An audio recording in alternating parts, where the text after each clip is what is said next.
Sa ngalan ng Ama, ng Anak at ng Espiritu Santo. Amen. Sumainyo ang Panginoon. At sumainyo rin. Mga kapatid, sa araw na ito ating pinagdiriwang ang kapistahan ni San Atanasio, obispo at pantas ng simbahan. Minsan, dadalhin tayo ng Diyos sa isang napaka-imposibleng sitwasyon.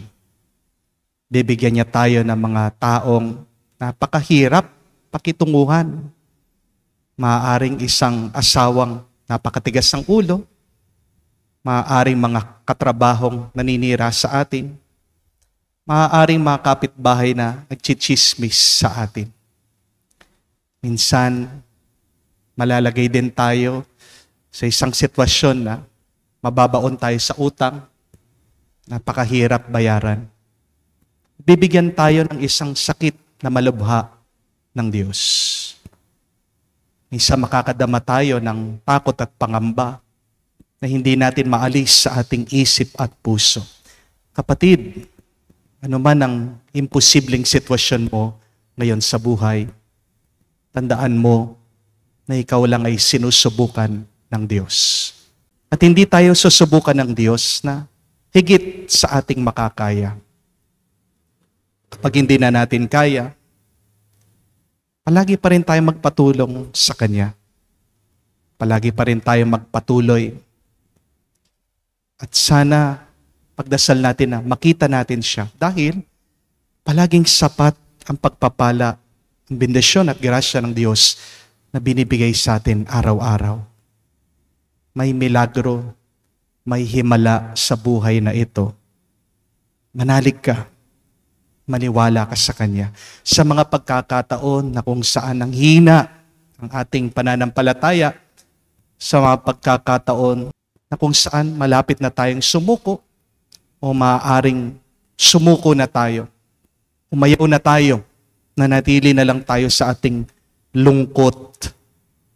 Hingin natin muli ang tawad at awa ito sa Diyos para makita tayo muli na karapat dapat makatanggap sa mga banal na misteryong magpapalakas muli sa atin. Inaamin ko. Sa makapangyarihang Diyos at sa inyo mga kapatid, nalubha akong nagkasala sa isip, sa salita, sa gawa at sa aking pagkukulang. Kaya isinasamo ko sa mahal na Birheng Maria, sa lahat ng mga anghel at mga banal, at sa inyo mga kapatid, na ako'y ipanalangin sa Panginoong ating Diyos. Kaawaan tayo ng makapangyarihang Diyos, patawarin tayo sa ating mga kasalanan, at patnubayan tayo sa buhay na walang hanggan. Amen. Panginoon, kaawaan mo kami. Panginoon, kaawaan mo kami. Kristo, kaawaan mo kami. Kristo, kaawaan mo kami. Panginoon, kaawaan mo kami. Panginoon, kaawaan mo kami. Manalangin tayo. Ama naming makapangyarihan, hinirang mo ang obispong si San Atanasio bilang matatag na tagapagtanggol ng pananampalatayang ang anak mo ay Diyos na totoo. Sa pagkakamit namin ng kaalaman sa kanyang paninindigan at sa kanyang pagmamalasakit sa aming kapakanan, kami naway walang hadlang na umunlad sa pagkikilala at pag-ibig sa iyo. Sa pamagitan ni Jesucristo kasama ng Espiritu Santo, magpa sa walang hanggan. Amen.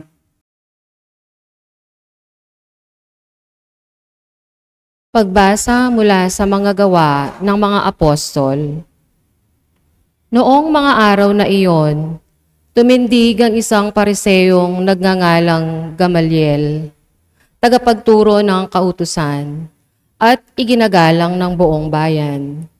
Iniutos niyang ilabas muna ang mga apostol, saka nagsalita. Mga kababayan, isipin ninyong mabuti ang gagawin sa mga taong ito. Hindi pa nagtatagal na lumitaw si Teudas, na nagpanggap na isang dakilang pinuno at nakaakit ng may 400 tagasunod. Ngunit nang mapatay siya, nagkawatak-watak ang mga tauhan niya at nauwi sa wala ang kilusan.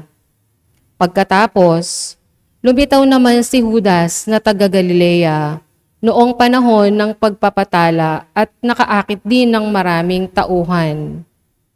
Nang mapatay siya, nagkawatak-watak din ang mga tagasunod niya. Kaya't sinasabi ko sa inyo, huwag ninyong pakialaman ang mga taong ito. Hayaan ninyo sila. Kung ang kanilang panukala o pagpupunyaging ito'y mula sa tao, ito'y mabibigo. Ngunit kung mula sa Diyos, hindi ninyo ito masasansala at lilitaw pang lumalaban kayo sa Diyos. Napahinuhod sila sa payo ni Gamaliel. Pinapasok na muli ang mga apostol, at pagkatapos, ipapalo at pagwalang mangaral. Pagbawalang mangaral sa pangalan ni Jesus, sila'y pinalaya. Galak na umalis ang mga apostol sa harap ng Sanhedrin, sapagkat minarapat ng Diyos na sila'y malagay sa kahihiyan, alang-alang sa pangalan ni Jesus. At araw-araw, nagpupunta sila sa templo at sa mga tahanan, at dooy nagtuturo at nangangaral tungkol kay Jesus, ang Kristo, ang salita ng Diyos. Salamat sa Diyos. Ang tanging aking mithi, Panginooy, makapiling. Ang tanging aking mithi, Panginooy makapiling. Tanglaw ko'y ang poon, aking kaligtasan, kaya walang takot ako kanino man. Sa mga panganib kanyang iingatan, kaya naman ako'y walang agam-agam. Ang tanging aking mithi, Panginooy makapiling. Isang bagay lamang ang aking mithiin, isang bagay itong sa poon hiniling, ang ako'y lumagi sa banal na templo, upang kagandahan niya'y mamasdan ko, at yaong patnubay niya ay mata mo. Ang tanging aking mithi, Panginooy makapiling. Ako'y nananalig na bago mamatay, masasaksihan ko ang iyong kabutihan, na igagawad mo sa mga hinirang. Sa Panginoong Diyos tayo'y magtiwala, ating patatagin ang paniniwala. Tayo ay umasa sa kanyang kalinga. Ang tanging aking mithi, Panginooy makapiling.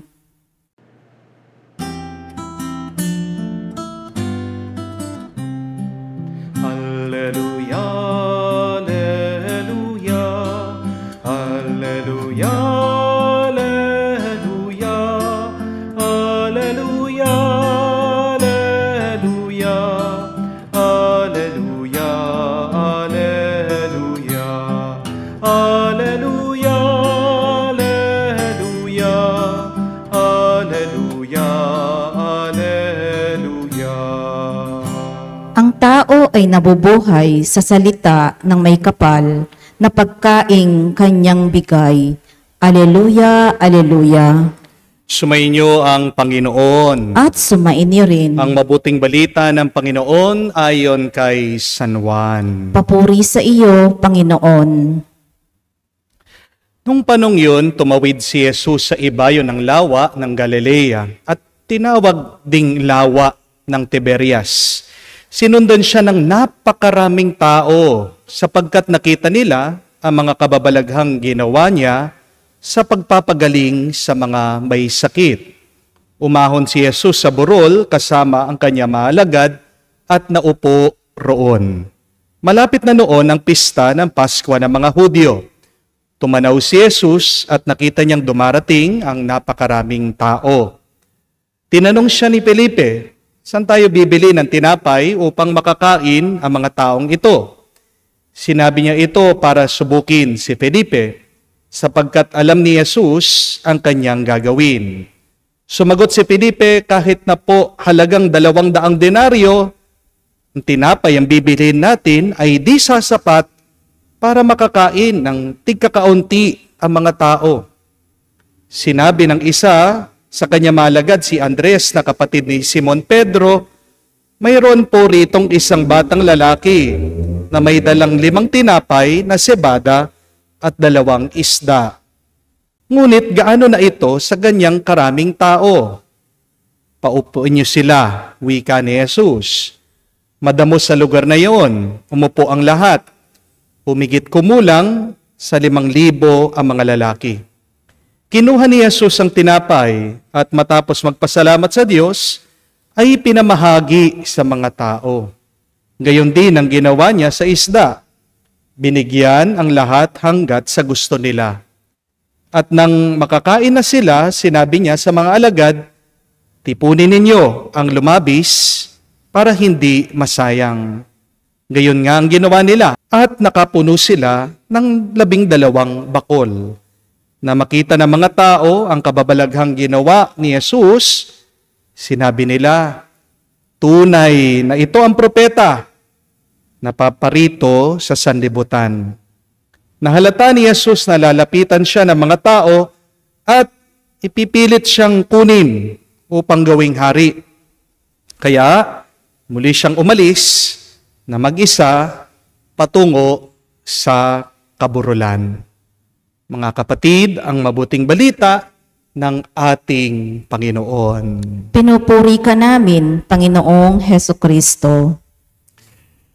Magandang araw po muli sa inyong lahat. Dasal at dalangin ko po na kayong lahat, lalong-lalo ng ating mga bisita dito, ay nasa mabuting kalagayan. God is good, sobra-sobra. Sobra-sobra, God is good. My dear friends, I just want you to remember this very beautiful lesson. That God will test you with stress before God can entrust you with success. Ang ganda po, no? Ulitin ko po yun. Tandaan niyo po yun. God will test you with stress before God will entrust you with success. Ano ang kinaka-stress mo ngayon? Siguradong marami. Amen?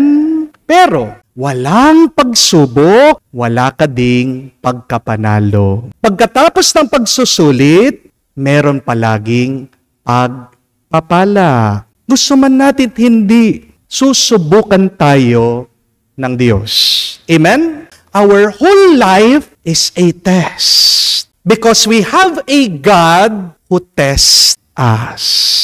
Yan po ang ating narinig sa nabasang ebanghelyo, ang kwento tungkol sa pagpaparami ng kakaunting pagkain. We know this story, the miracle of the multiplication of loaves. Ang sabi po ng kwento, nagtanong daw si Jesus sa kanyang mga alagad, lalong-lalo na dito sa isang apostol, si San Felipe. At ang tanong ni Jesus sa kanya, saan tayo kukuha ng pagkain para mapakain natin itong 5,000 tao na sumusunod kay Jesus? At sabi po ng mabuting balita, tinanong daw ni Jesus ito, hindi dahil hindi niya alam yung sagot. Tinanong ni Jesus ito kay San Felipe para subukin siya. Jesus asked this question to test him. Pero nagkamali po sa sagot si San Felipe. Sabi niya, kulang ang pera natin. Hindi pa rin po sapat yan, Panginoon, para makakain na kahit na tigkakaunti. Ang sobrang daming taong ito, 5,000 po sila, Panginoon. Mali po yung sagot niya. Ang tamang sagot dito,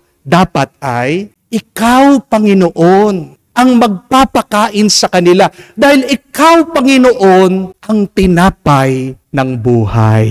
Pero kahit na nagkamali sa sagot si San Felipe, ang nakakamangha, hindi po nagalit si Jesus. Nagpasensya siya. Di natin kamuka tayong mga tao, hindi po ba? Kapag nagkakamali ang ibang tao, agad tayong nagagalit, agad tayong naiinis, napofrustrate tayo, nadidisappoint tayo. Pero mabuting balita, ang ating Panginoon, relax lang siya. Malamig ang kanyang ulo.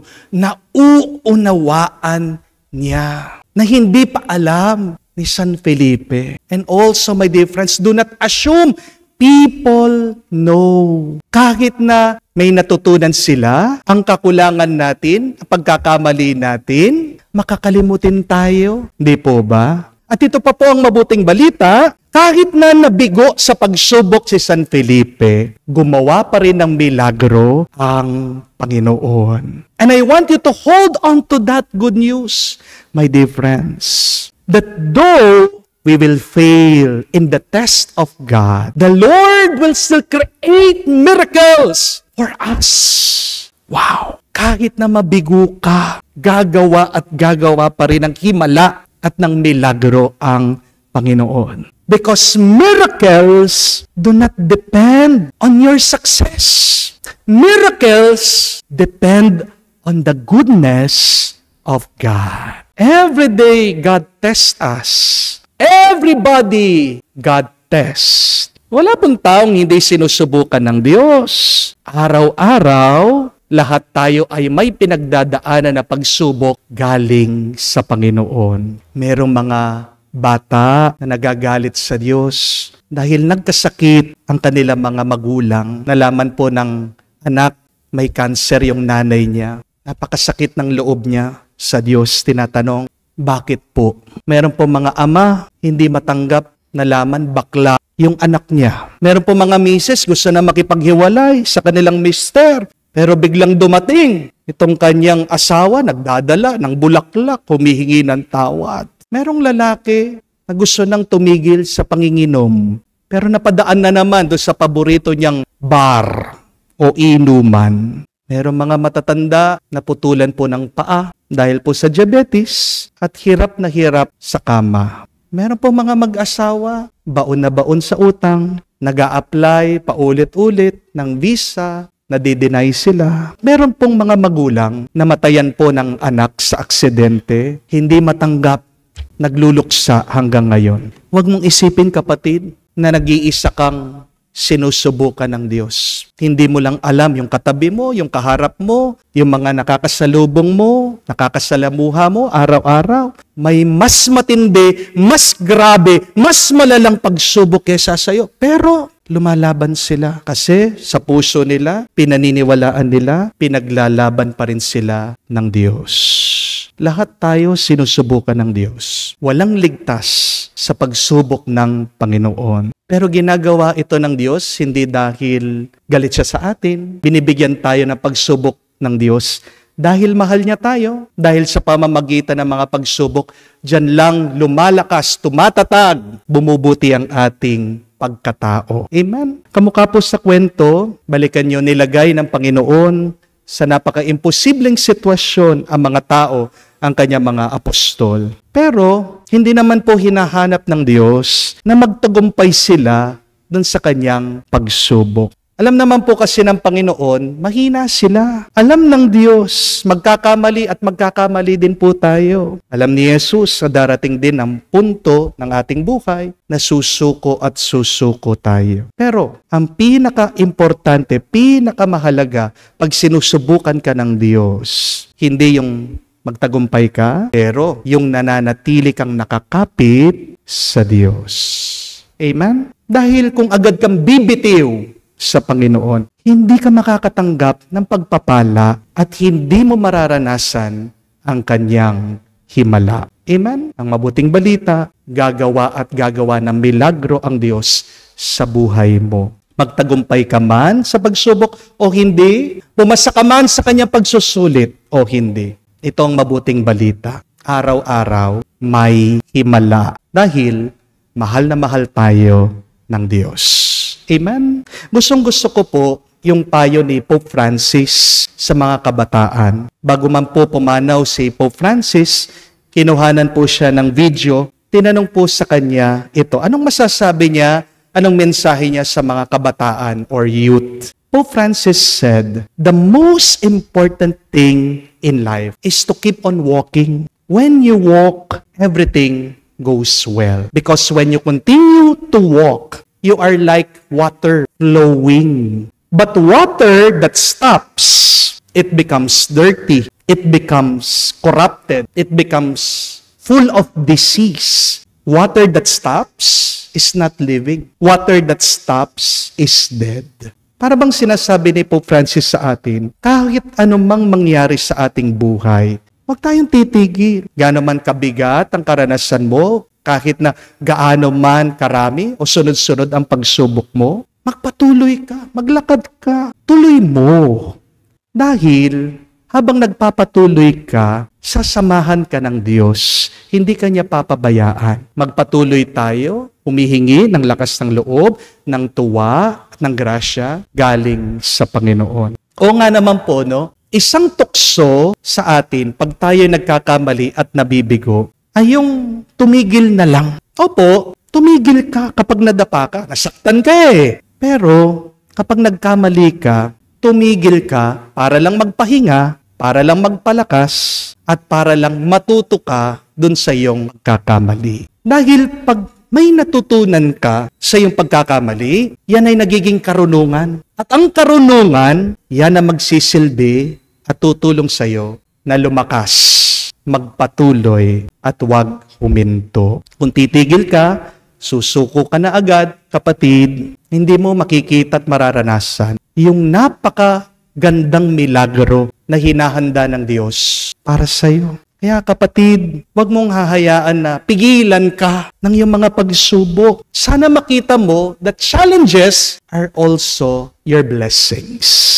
Amen? Yung mga pagsubok na yan, tulong ng Diyos, tinutulak ka para marating mo yung pinapangarap ng Diyos para sa iyo. Always remember, the more challenge you have in your life, the more success that awaits you, that you will receive in your life. At kahit na mabigo ka, huwag ka pa rin madadala. Huwag ka pa rin mag-alala. Dahil lumalakas, tumatalino tayo, at dyan lang tayo lumalago sa ating pagkabigo, sa ating mga pagkakamali. Tandaan mo kapatid, hindi tumitigil na gumagawa ng milagro ang Diyos. Kahit na tayo'y mahina, kahit na tayo'y nagkakasala. At baka makalimutan mo, ang pinakamalaking milagro, himala na tinanggap mo, ay yung buhay mo. Amen? This life is a miracle. Kaya tayo po ay magpasalamat sa Diyos sa Kanyang pagmamahal sa atin. Araw-araw, pinagpapala tayo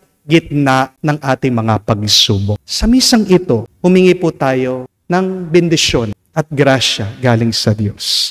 Anong grasya? Ang grasyang magpakatatag sa gitna ng ating mga pagsubok. Ang grasya na huwag sumuko, palaging magpatuloy. Tandaan mo kapatid, hindi problema ang pagsubok. Dahil God will test you first with stress before He can entrust you with success. Amen. Tumayo po tayo. Sa himala ng pagpapakain ng 5,000 tao, pinapakita sa atin ng Panginoon na binibigay ng Ama ang lahat ng ating mga pangangailangan. Hinihiling natin sa Kanya ang lahat ng mabubuting bagay na maipagkaloob niya sa atin. Ating sabihin, Panginoon, dinggin mo kami. Panginoon, dinggin mo kami. Ang mga pinuno ng simbahan naway magpakita ng katulad ng pagkahabag na ipinamalas ni Jesus upang pakanin ang mga taong nagugutom. Manalangin tayo sa Panginoon. Panginoon, dinggin mo kami. Ang mga Kristiyano naway tularan ang ginawa ng batang nagbahagi ng kanyang pagkain at magbahagi rin ng anumang maaaring makatulong sa mga nangangailangan. Manalangin tayo sa Panginoon. Panginoon, dinggin mo kami. Ang mga kabataan naway matagpuan si Kristo bilang tugon sa kanilang pagkauhaw at pagkagutom. Manalangin tayo sa Panginoon. Panginoon, dinggin mo kami. Sa katahimikan po ng ating puso, banggitin din natin sa Diyos ang ating mga personal na pangangailangan. Mapagmahal na Ama, dinggin mo ang mga panalangin ng iyong bayan nagtitipon upang mag-alay at tanggapin ang handog na walang pagmamaliw. Ang iyong anak na nabubuhay at naghahari, magpa sa walang hanggan. Amen.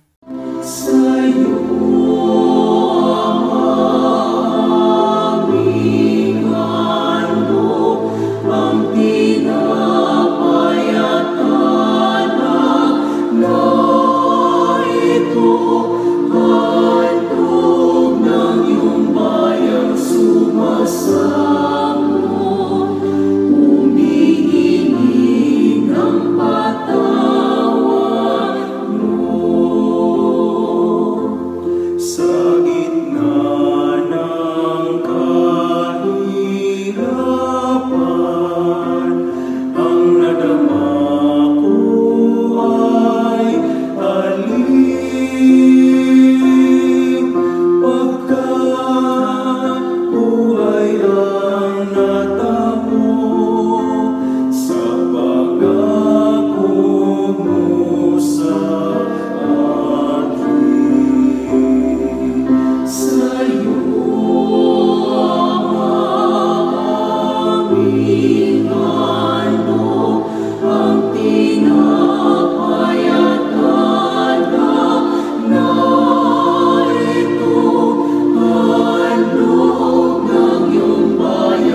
Manalangin kayo mga kapatid, para ang ating mga paghahain ay kalugdan ng Diyos amang makapangyarihan. Tanggapin nawa ng Panginoon itong paghahain sa iyong mga kamay, sa kapurihan niya at karangalan, sa ating kapakinabangan, at sa buong sambayanan niyang banal. Ama naming lumikha, ngayong ginugunita namin si San Atanasio, kalugdan mo ang aming mga alay sa iyo. At amin nawang mapakinabangan ang walang pag-aalinlangang, paninindigan sa iyong anak na siyang katotohanan at siyang wagas na sinampalatayanan ng obispong banal na aming pinararangalan sa pamamagitan ni Jesucristo kasama ng Espiritu Santo magpa sa walang hanggan. Amen. Sumainyo ang Panginoon. At sumainyo rin. Itaas sa Diyos sa inyong mga puso at diwa. Itinaas na namin sa Panginoon. Pasalamatan natin ang Panginoong ating Diyos. Marapat na siya ay pasalamatan. Ama naming makapangyarihan, tunay nga marapat ikaw ang aming pasalamatan. Sa pamamagitan ni Jesucristo na aming Panginoon.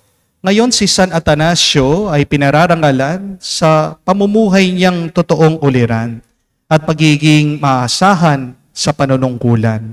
Kaya't si Jesucristo na maasahan sa katapatan ay inihahayag sa pangangasiwa sa sambayanan. Ang malasakit na mga ulirang tagapangasiwa noon ay nagpapatuloy magpahanggang ngayon sa mga panalangin kanilang iniuukol. Kaisa na sambayanan mong dito'y nagtitipon. Kaya kaisa na mga anghel nagsisiawit ng papuri sa iyo, nang walang humpay sa kalangitan kami nagbubunyi sa iyong kadakilaan.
Ama naming banal, ikaw ang bukalan tanang kabanalan.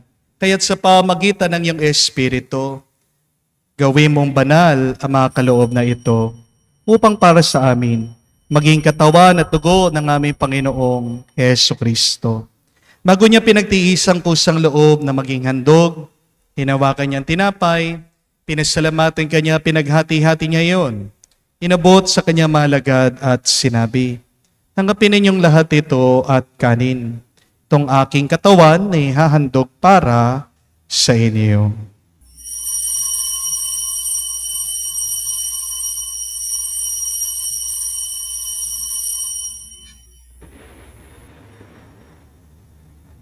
Gayon din naman nung matapos ang hapunan, hinawakan niya ang kalis, muli kanyang pinasalamatan.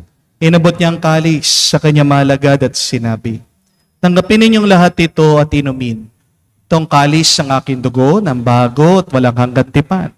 Ang aking dugo na ibubuhos para sa inyo at para sa lahat. Sa ipagpapatawad ng mga kasalanan, gawin ninyo ito sa pag-alaala sa akin.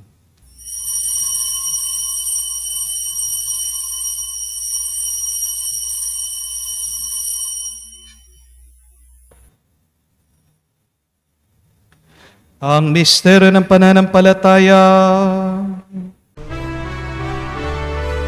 Aming ipinahayag na namatay ang iyong anak, nabuhay bilang Mesiyas at magbabalik sa wakas para mahayag sa lahat. Ang mga ginagawa namin ngayon ang pag-alaala sa pagkamatay, muling pagkabuhay ng iyong anak. Kaya tinialay namin sa iyong tinapay nagbibigay buhay at ang kalis na nagkakaloob ng kaligtasan. Kami nagpapasalamat dahil kami yung minarapat na tumayo sa harap mo para maglingkod sa iyo. Sinasamo namin kami magsalo-salo sa katawan at dugo ni Kristo ay mabuklod sa pagkakaisa sa pamagitan ng Espiritu Santo. Amalingapin mong yung simbahan, laganap sa buong daigdig. Puspusin mo kami sa pag-ibig. Kaisa ni Florentino, aming arsobispo at ng Tanang Kaparian. Alalahanin mo si Francesco na tinawag mo na mula sa daigdig na ito. Nung siya'y bininyagan, siya'y nakaisa ni Kristo sa pagkamatay. Ngayon siya'y pumanaw, naway makaisa siya ni Kristo sa pagkabuhay. Alalahanin mo rin ang aming mga kapatid na nahimlay may pag-asang sila'y muling mabubuhay. Ngayon din naman lahat ng mga pumanaw, kawan mo't sila't patuloyin sa iyong kaliwanagan. Kawan mo't pagindapatin kaming lahat na makasalo sa iyong buhay na walang wakas. Kaisa na mahal na Birhen Maria, Ina ng Diyos. Kaisa ni San Jose, kanyang malwalhating esposo. Kaisa na mga apostol, lahat ng mga banal na namuhay dito sa daigdig na kalugod-lugod sa iyo. May pagdiwang nawa namin ang pagpupuri sa ikararangal mo sa pamamagitan ng iyong anak aming Panginoong Hesu Kristo. Sa pamamagitan ni Kristo, kasama niya at sa Kanya, ang lahat ng parangal at papuri ay sa iyo, Diyos Ama, makapangyarihan, kasama ng Espiritu Santo, magpasawalang hanggan. Amen, amen, amen. Sa nakakagaling na utos sa turo ni Jesus sa Panginoon natin na Diyos, ipahayag natin ang lakas loob.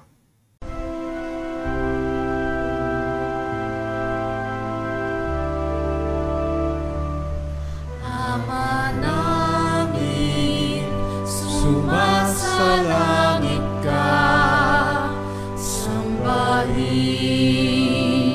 ang ngalan mo, mapasa amin ang kaharian mo, sundin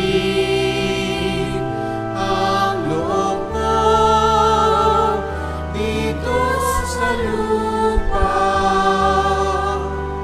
para nang sa langit. Bigyan mo kami ngayon ng aming kakanin sa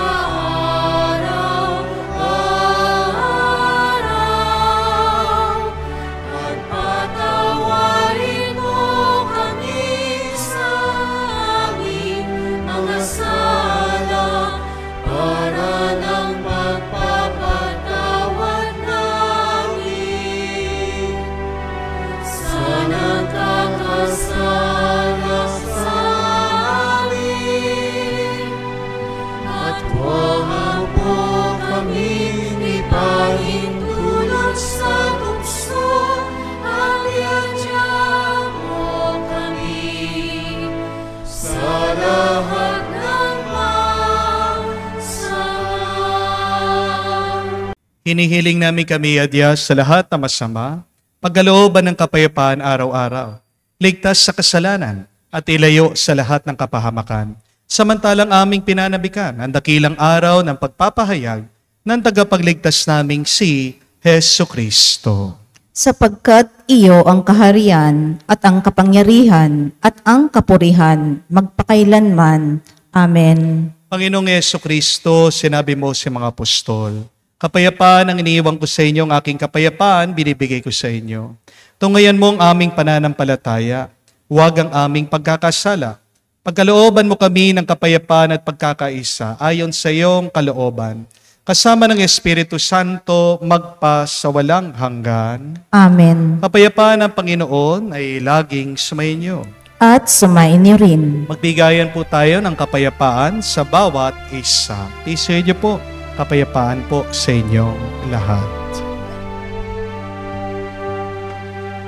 Kora Kordero ng Diyos na nag-aalis ng mga kasalanan ng sanlibutan, maawa ka sa amin.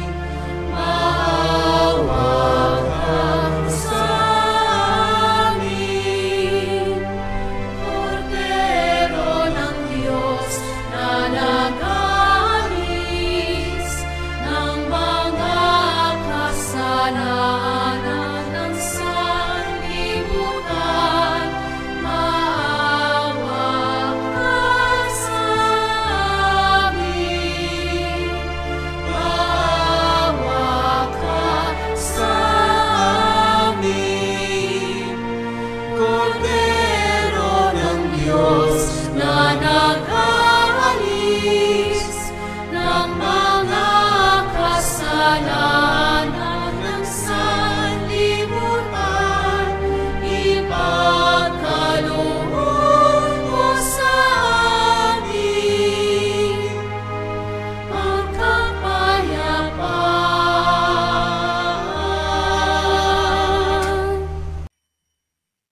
Mga kapatid, naririto ang ating Panginoong Jesucristo, ang Kordero ng Diyos.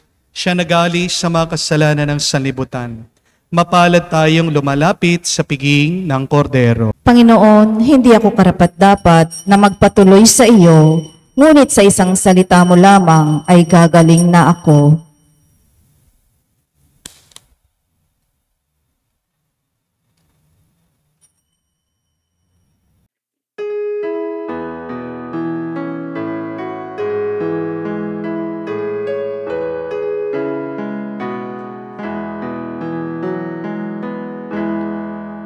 Tinanggap ko ang buhay na Diyos, puso ko ay nakalahak.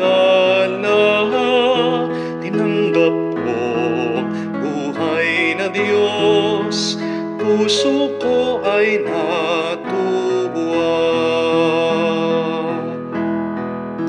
Tinapay siya ng buhay, hinati at binigay para mangbigay buhay. Huwag mangamba kailanman.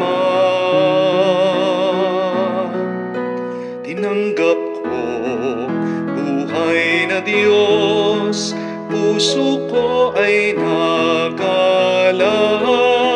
Tinanggap ko buhay na Diyos, puso ko ay natuwa. Siya'y daan ng buhay, inasam ka ng Ama, umuwi ka sa Kanya, makaisa sa piling niya. Tinggap ko ang buhay ng Diyos, puso ko ay naglalahak. Tinanggap ko ang buhay na Diyos, puso ko ay natuwa. Manalangin tayo. Ama naming mapagmahal, kaisa ni San Atanasio, naway aming maipahayag ang pananampalatayang matatag na Diyos na totoo ang iyong bugtong na anak upang kami laging buhayin at ipagsanggalang. Nang pakikinabang ng aming tinanggap sa pamagitan ni Jesucristo kasama ng Espiritu Santo, magpa sa walang hanggan. Amen. Wag na wag tayong mag-aalala kung tayo man ay sinusubukan ng Diyos. Dahil pag ang Diyos sinusubok tayo, gusto lang niya na mas bumuti, tumatag, lumakas ang ating kaluluwa at pagkatao. Remember that God will test you with stress before God can entrust you with success. Kahit na mabigo ka, huwag kang titigil. Dahil ang pinakamahalaga, hindi naman yung magtagumpay ka. Ang pinakamahalaga ay yung kumakapit ka at nananalig ka palagi sa Diyos. Tandaan mo, kapatid, kahit naman magkamali ka o mabigo ka, kamukha ng apostol si San Felipe, gumawa pa rin ng milagro at himala ang Diyos. Kaya, kapatid, naway pagdasal mo pa sa Diyos. Palakasin ang iyong pananampalataya. Pag naging malaki, malalim, malakas ang iyong pananampalataya, yan ang pinakamagandang tagumpay na hinahanap ng Diyos sa iyo. Ask the Lord, pray, Lord, grant me a strong faith, a deep faith, a big faith in you, so that I can overcome whatever problems and challenges in my life. As also the joy to continue. Di lang yung nagpapatuloy, pero magpatuloy ka na may tuwa sa iyong puso. Naanuhin mo yung naglalakbay kang miserable at malungkot. Di po ba? Pag nagpapatuloy ka, naglalakad ka, kamukha ng sabi ni Pope Francis, buhay ka. Pero hindi sapat ang maging buhay tayo. Kailangan umapaw ang buhay ng Diyos sa ating buhay. Yan ang ating ipagdasal. Maniwala tayo, magtiwala tayo. Pinagkakalob ng Diyos, hindi lang pagpapala, pero napakarami pang himala araw-araw sa ating buhay. Sumainyo ang Panginoon. At sumain niyo rin. At kayo'y basbasan ng Diyos, makapangyarihan sa lahat, sa ngalan ng Ama, ng Anak, ng Espiritu Santo. Amen. Ang ating misa ay natapos na. Umayo kayo sa kapayapaan ni Kristo. Salamat sa Diyos.